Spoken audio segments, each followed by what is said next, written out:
Unveiling the MakerBot.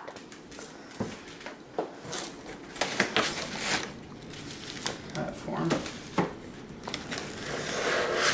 This is a filament. Is it a build your own MakerBot?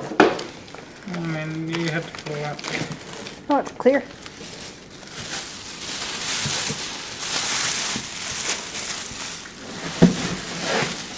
Oh wow, it's big. Yet not as big as I expected. Somehow it's both bigger and not as big as I think it should be. We have less than 5 minutes of battery left, so this is your last view. This is the MakerBot. This week we finished up sending out our Kickstarter rewards.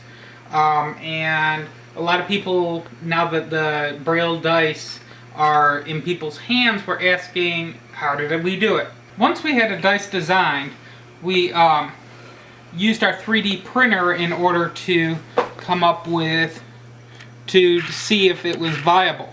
What I have here is, you can see our design for our D8, our D10, and our D12. And this was one that we're actually going to go through together. This is my D4. I didn't think it out very well. My intent was to have it like, instead of using Braille, because I figured, it's only 4 numbers, and part of the problem with Braille, the letters A, B, or not A, but B and C, is B, if you orient it differently, you turn it 90 degrees, becomes C in Braille. So I was worried about it being confusing to read. So I thought that the solution was to put a top, or maybe have it so that the top point of it, you could stick your finger on and you'd actually feel either 1, 2, or 3 points. It wouldn't actually be Braille. But when I actually made the model, I needed to make the truncated part small enough, and it just didn't work the way I wanted. You can't really feel it. I didn't give enough room. Right here is what I think that I'm going to do for my current design, and it basically has Braille on each one of these sides, and it's always oriented so that whatever is facing up is going to be the number that's relevant. Right here you'd have 1 or 2 or 3 oriented Your hands are the way. the right way, and then it would just be like that on all the sides. The next part is going to be me actually getting into the graphics program and putting the Braille into a 3D form so we can actually make these dice. What I'm looking at here is I'm working on the model for the D4, A, B, C, and D.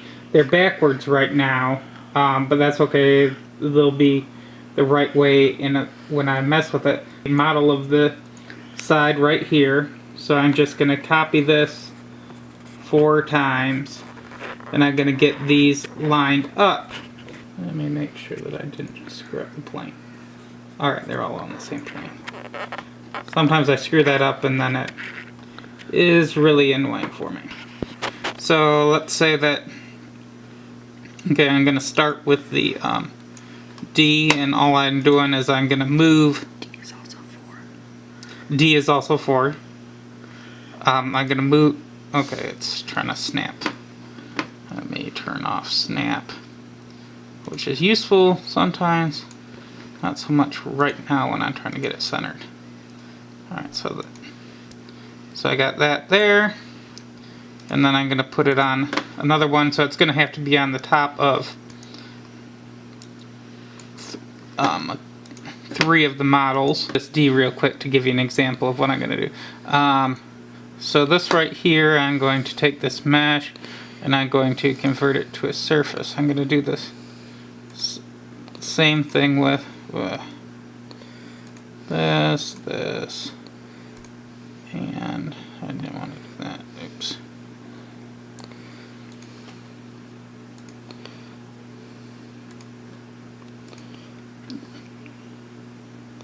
Okay, so I converted those to a surface.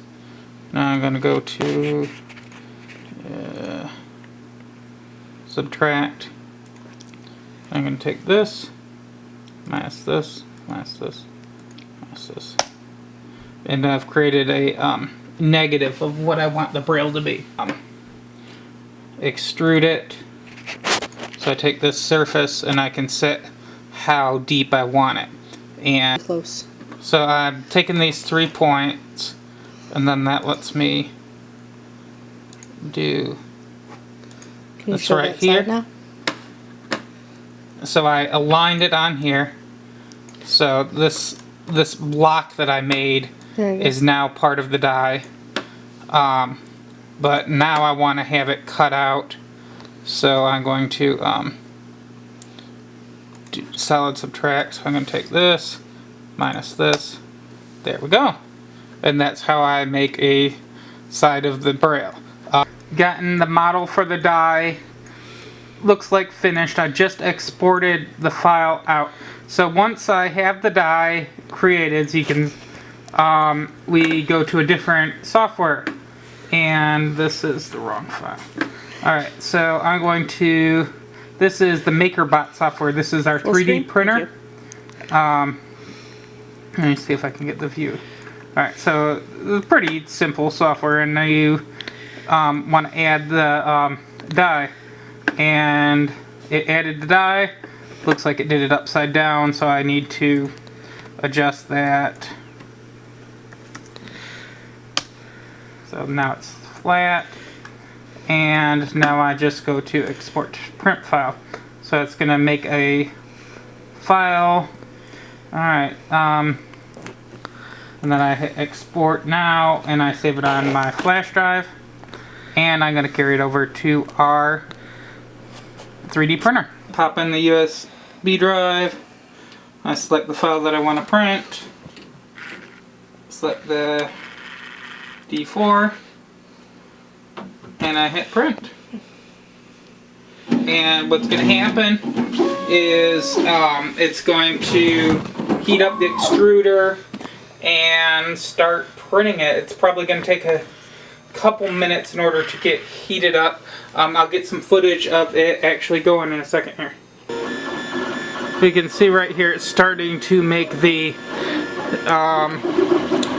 die.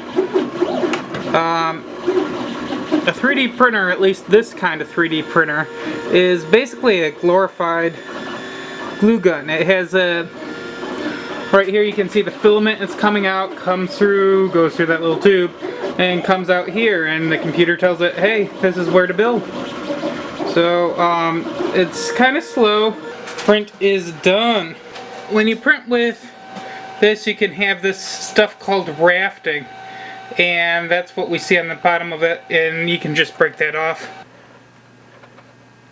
I gotta clean some of the plastic off of it that is straggling, but it looks like it's okay.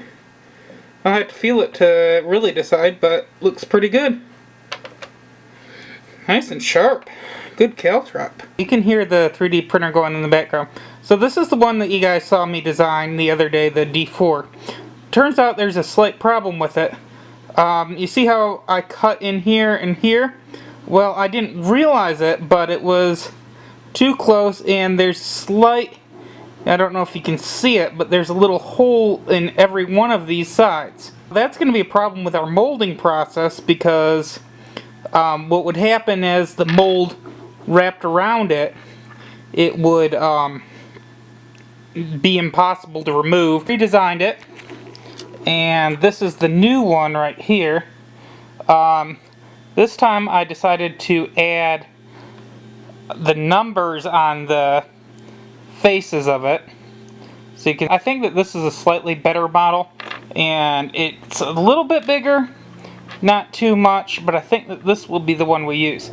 What I'm going to be doing, I've just cut out PVC pipe to fit into for the right size for the different sizes of dice. So I'm going to be putting them in here. I'm going to take some clay and I'm going to actually wedge the different dice on here. You can see the newly printed D4 right here. That's the one that we've been talking about. You saw me design it. Original here is a 10. This is the percentile dice. You can see it has 2 digits on it. D6, D12, and the D20. PVC pipe, and there's clay in the bottom of it. So what I material into each one of these PVC pipes and let the mold dry.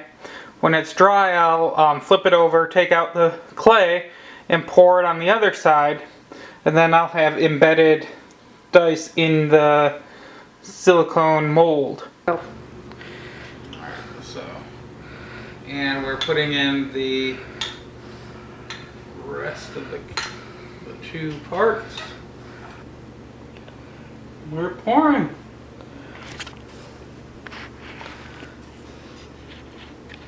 Alright, what I have here, now that I've poured into these PVC pipes, I pulled out the molds. I took out the clay, poured on both sides. So now the it's completely enclosed. Now, I honestly don't know what is in this one. It is obviously one of the smaller dice. Right here I'm doing a little notch that'll help me line it up. It's like this is a D6. And hopefully I'll be able to get it out without doing too much damage to the mold. Okay.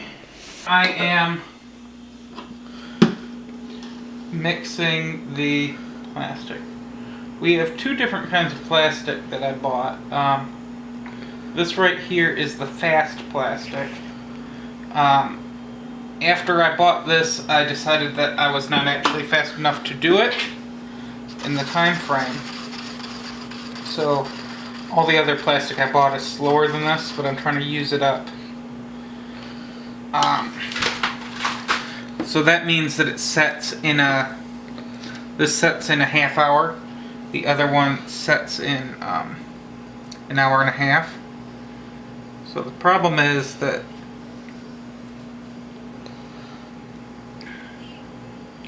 I am trying to open up the dice. This is after the plastic's been poured in the mold. I think, in fact I'm fairly certain at this point, that we might have a problem. This right here is a D10.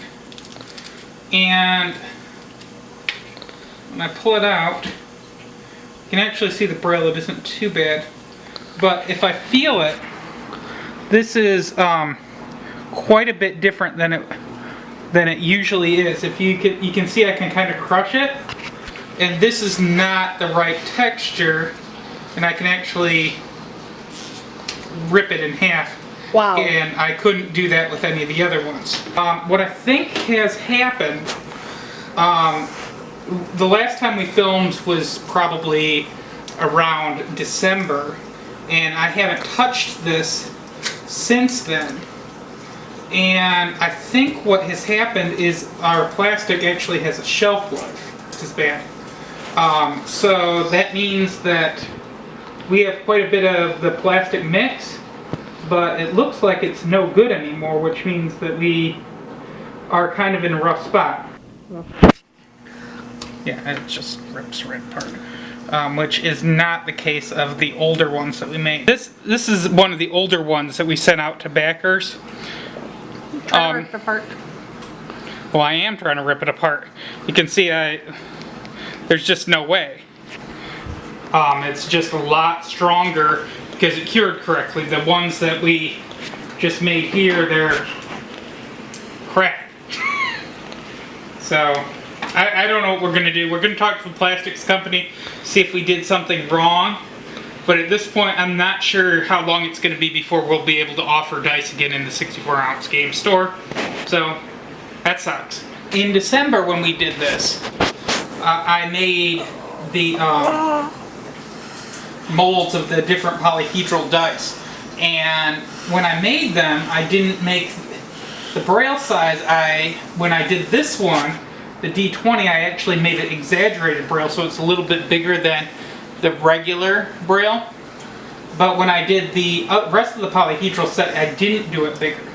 So none of the molds for the other dice have come out really well. This Braille is actually kind of bad and would break off even if the plastic cured correctly. So that's one of the problems with prototyping stuff. All the ones to the backers, they're fine. You can't break them apart. You can roll them, you can do whatever with them, and they're okay. But now the plastic that I had left over that I was planning on stocking the store with is worthless.